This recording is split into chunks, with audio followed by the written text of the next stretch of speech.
सभी को बचपन से यही बताया गया होगा कि शिव जी का न आदि है और न ही अंत, अर्थात भगवान शिव न ही जन्मे हैं और न ही कभी मृत्यु को प्राप्त होंगे। पर शायद यह सच नहीं है, क्योंकि विष्णु पुराण और शिव पुराण में शिव जी की उत्पत्ति को लेकर बातें बताई गई हैं। यहाँ तक कि श्रीमद् देवी महापुराण में शिव जी के माता और पिता का भी वर्णन मिलता है।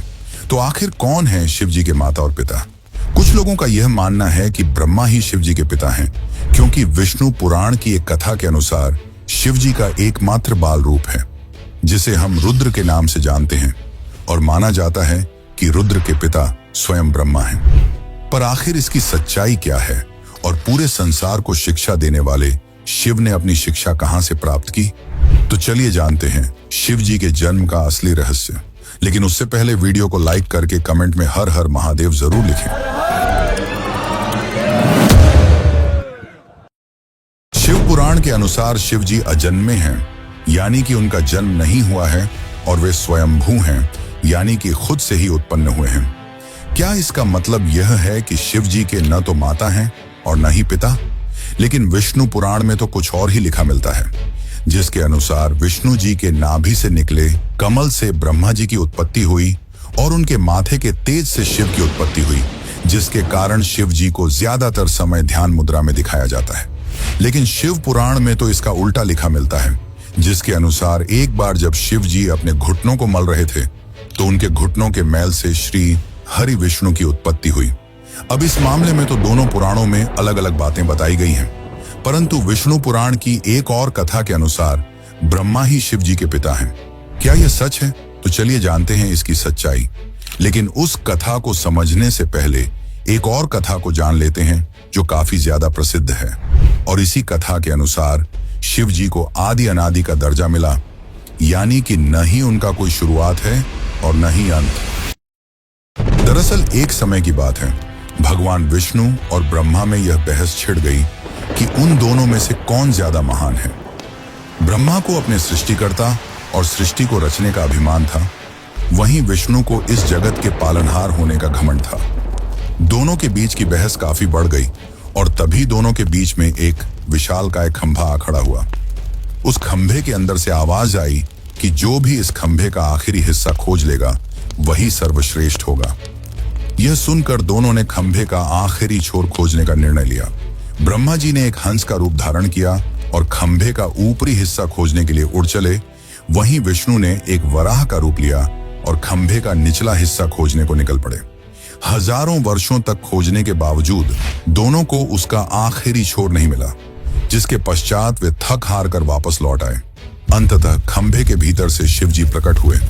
यह कथा यह दर्शाती है कि शिव जी का न तो आदि है और न ही अंत। लेकिन दोस्तों, क्या आपको पता है, इसी दौरान जब विष्णु और ब्रह्मा थक हार कर वापस लौटे और जब शिव जी प्रकट हुए, तब उन्होंने दोनों से पूछा कि क्या आपको खंभे का आखिरी छोर मिला?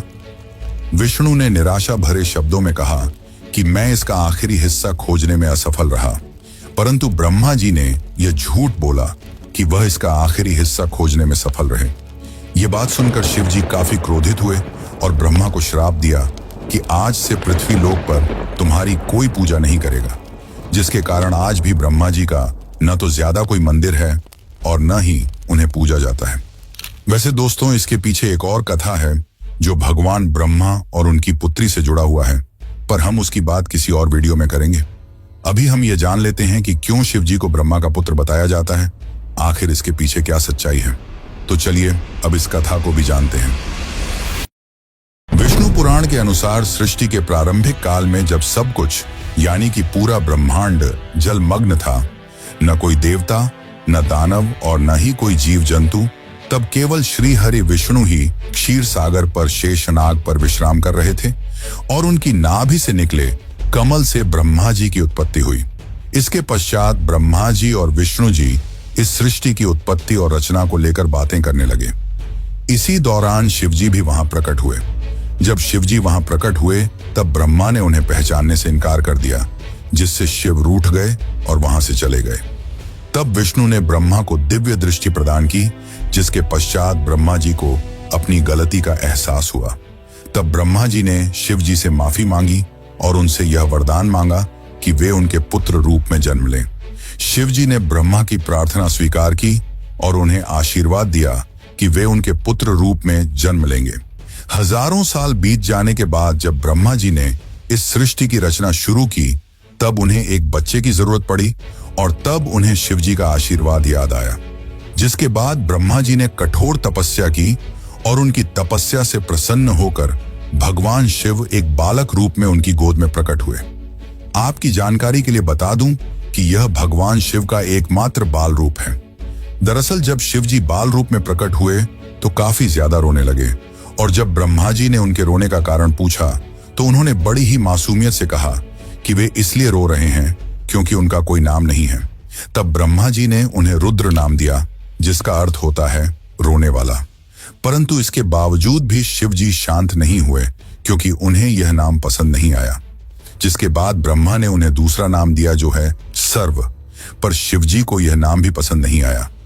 जिसके बाद ब्रह्मा ने उन्हें और भी नाम दिए जैसे भव, उग्र, भीम, पशुपति, ईशान, महादेव और इसी तरह ब्रह्मा जी ने शिव जी को 108 नाम दिए और माना जाता है कि यह सारे नाम धरती पर ही लिखे गए थे। पर दोस्तों, शिव जी के जन्म की असली सच्चाई तो अभी तक हमने नहीं जानी। तो चलिए अब हम जानते हैं शिव के जन्म की असली कहानी। आखिर कौन है उनके माता पिता। लेकिन उससे पहले आपसे एक विनती है कि अगर आपको यह वीडियो अच्छी लग रही है तो इसे अपने दोस्तों, रिश्तेदारों और अन्य शिव भक्तों को जरूर शेयर करें और कमेंट में लिखें हर हर महादेव।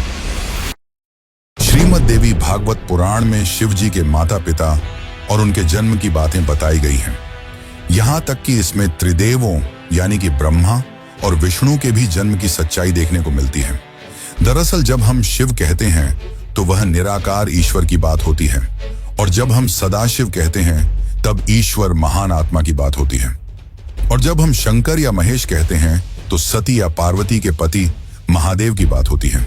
बस बहुत से भक्त यह भेद नहीं कर पाते और सभी को समान मानते हैं। अब श्रीमद् देवी महापुराण के अनुसार देखा जाए तो एक बार की बात है, नारद जी ने अपने पिता ब्रह्मा से पूछा कि इस सृष्टि की शुरुआत किसने की है और साथ ही भगवान शिव, विष्णु और आपके पिता कौन हैं।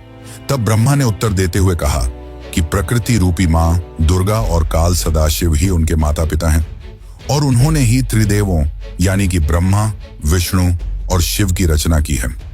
शिव पुराण के अनुसार भी काल सदाशिव और पराशक्ति अंबिका ही शिव के माता पिता हैं और इन सब में भी श्रेष्ठ हैं काल सदाशिव, क्योंकि उन्होंने ही पराशक्ति अंबिका की भी रचना की, जिनकी 8 भुजाएं थीं और वे प्रकृति रूपी मां दुर्गा भवानी कहलाईं। बहुत प्राचीन समय की बात है, जब कुछ भी नहीं था, न आकाश, न धरती, न जीवन। उस समय केवल एक ही शक्ति थी, काल स्वरूप सदाशिव। वही आदि परमेश्वर हैं जिनसे सब कुछ उत्पन्न हुआ। सदाशिव के भीतर ही शक्ति रूप में दुर्गा भी विद्यमान थी।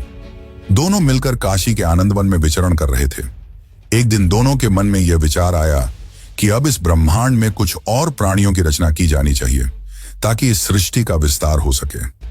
उन्होंने सोचा कि किसी और पुरुष को पैदा किया जाए जो इस सृष्टि की जिम्मेदारी उठाए ताकि वे दोनों स्वयं निर्वाण की अवस्था में जा सकें, यानी मोक्ष में लीन होकर ध्यान और शांति में स्थित हो सकें। इसी उद्देश्य से सदाशिव ने अपने बाएं अंग से भगवान विष्णु को प्रकट किया। इसका मतलब यह है कि उन्होंने अपने शरीर के एक हिस्से से विष्णु को जन्म दिया। इसके बाद सदाशिव और दुर्गा ने एक और सृजन की योजना बनाई और वह था ब्रह्मा जी का जन्म। इस बार उन्होंने अपने दाएं अंग से ब्रह्मा को उत्पन्न किया और तुरंत ही विष्णु की नाभि से निकले कमल के फूल पर उन्हें बैठा दिया। वही कमल ब्रह्मा जी का आसन बना। अब जब ब्रह्मा जी उस कमल से उत्पन्न हुए तो उन्होंने सृष्टि निर्माण का कार्य अपने हाथ में लिया। लेकिन एक समय ऐसा आया जब ब्रह्मा और विष्णु के बीच यह विवाद हो गया कि उन दोनों में कौन श्रेष्ठ है, कौन सर्वोच्च है। दोनों की लड़ाई बढ़ने लगी। तभी अचानक एक बहुत बड़ा प्रकाश स्तंभ उनके बीच प्रकट हो गया, जिसकी कथा हम पहले ही जान चुके हैं। दरअसल उस प्रकाश स्तंभ से एक दिव्य वाणी आई। वह खुद ज्योतिर्लिंग रूप में काल थे। उन्होंने ब्रह्मा और विष्णु से कहा, पुत्रों, तुम दोनों ने बहुत तपस्या की है और इसी कारण तुमने मुझसे 2 विशेष कार्य प्राप्त किए हैं। एक है सृष्टि का कार्य यानी कि जन्म देना, जो ब्रह्मा का काम है, और दूसरा है पालन का कार्य यानी कि सृष्टि को चलाना, जो विष्णु का काम है। इसी प्रकार मेरा एक और रूप है रुद्र, जिससे मैंने संहार यानी कि विनाश के कार्य के लिए उत्पन्न लिया है। लेकिन काल सदाशिव ने यह भी स्पष्ट किया कि एक कार्य ऐसा है जो कोई नहीं कर सकता, और वह है कृपा करना। यह केवल सदाशिव ही कर सकते हैं। फिर सदाशिव ने कहा, रुद्र मेरे जैसा है, वह मेरे जैसा वस्त्र पहनता है, मेरे जैसा वाहन पर चलता है और मेरे जैसा अस्त्र शस्त्र रखता है। उसका रूप, वाहन और कार्य सब मेरे ही समान है। इस प्रकार यह कथा हमें बताती है कि इस संपूर्ण ब्रह्मांड की रचना सदाशिव और शक्ति रूपी दुर्गा से हुई है। ब्रह्मा, विष्णु, रुद्र, महेश, ये सभी उनके अंश हैं और उन्होंने अलग अलग कार्यों की जिम्मेदारी ली है ताकि सृष्टि ठीक तरह से चल सके। पर मित्रों, शिव जी की कहानी यहीं पर खत्म नहीं होती। एक और रोचक कथा है जिसके अनुसार एक बार कुछ साधु संतों ने भगवान शिव से उनके जन्म के बारे में पूछा। तब भगवान शिव ने जो उत्तर दिया वो चौंकाने वाला था। तो चलिए अब उस आखिरी कथा को जानते हैं जो आपके होश उड़ा देगी।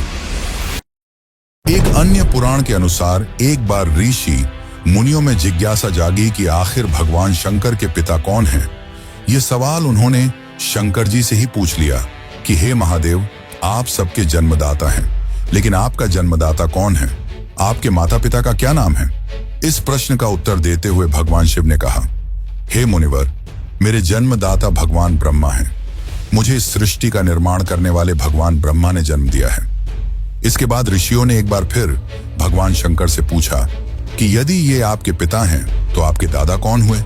तब शिव ने उत्तर देते हुए कहा कि इस सृष्टि का पालन करने वाले भगवान श्री हरि अर्थात भगवान विष्णु ही मेरे दादाजी हैं। भगवान की इस लीला से अनजान ऋषियों ने फिर से एक और प्रश्न किया कि जब आपके पिता ब्रह्मा हैं, दादा विष्णु, तो आपके परदादा कौन हैं? तब शिव ने मुस्कुराते हुए उत्तर दिया कि स्वयं भगवान शिव। इसके बाद ऋषि मुनि समझ गए कि शिव जी से बढ़कर न कोई है न कोई होगा। वैसे दोस्तों, क्या आपको पता है कि भगवान शिव को उनके आभूषण कहां से मिले? शिव जी अपने शरीर पर कई आभूषण धारण करते हैं, जैसे कि गंगा, चंद्रमा, वासुकी नाग, त्रिशूल, डमरू, भस्म आदि। आखिर उन्हें ये सारे आभूषण और शस्त्र कहां से मिले? और क्या है नंदी का रहस्य जो आपको भी हैरान कर देगा? और अगर आप भी इन रहस्यों को जानना चाहते हैं तो हमें कमेंट में जरूर बताइए, जिससे मैं इसके लिए एक अलग से वीडियो बना सकूं। लेकिन इस कथा का तात्पर्य केवल यही है कि शिव जी आदि अनादि हैं, वही अंत हैं और वही शुरुआत हैं। वे सृष्टि के जन्म के पहले भी थे और सृष्टि के विनाश के बाद भी रहेंगे। शिव जो काल से भी परे हैं, जो श्मशानवासी हैं, जिन्हें मृत्यु का भय नहीं, जो मोह से भी परे हैं। लेकिन एक समय ऐसा क्या हुआ कि पूरी सृष्टि का संतुलन बिगड़ गया। शिव एक आम आदमी की तरह दुख में रोने लगे। उन्हें दुख था अपनी अर्धांगिनी सती की मृत्यु का। परंतु ऐसा क्या हुआ कि सती ने अपना देह त्याग दिया? और कैसे मिले शिव जी माता पार्वती से? अगर आप भी इस कथा यानी कि सती कथा को जानना चाहते हैं तो चैनल पर जाकर हमारी सती कथा वाली वीडियो जरूर देखें। धन्यवाद।